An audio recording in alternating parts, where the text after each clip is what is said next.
સુરત શહેરમાં ઈદના તહેવારને ધ્યાને લઈ પોલીસ વિભાગ દ્વારા કડક પેટ્રોલિંગ હાથ ધરવામાં આવ્યું છે। શહેરના હાઈ સેન્સિટિવ વિસ્તારોમાં સતત રાઉન્ડ ધ ક્લોક પેટ્રોલિંગ શરૂ કરવામાં આવ્યું છે। ત્યારે ઝોન 4 પોલીસ દ્વારા બાઇક રેલી યોજી પેટ્રોલિંગ કરવામાં આવ્યું હતું, જેમાં ડીસીપી, એસીપી, પીઆઈ સહિતના અધિકારીઓ જોડાયા હતા। ડ્રોન કેમેરા વડે પણ ખાસ સર્વેલન્સ કરવામાં આવ્યું હતું।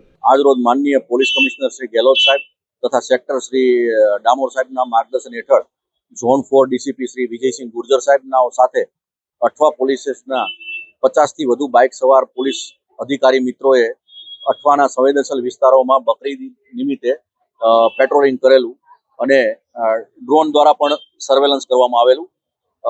આ બકરીદનો તહેવાર છે એ શાંતિથી પૂર્ણ ના થાય ત્યાં સુધી પોલીસનું પેટ્રોલિંગ અને અસામાજિક તત્વો વિરુદ્ધમાં અટકાયતી પગલાંની વગેરેની કામગીરીઓ ચાલુ રહેશે।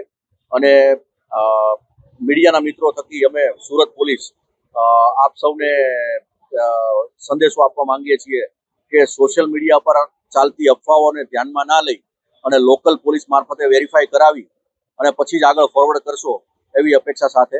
જય હિન્દ।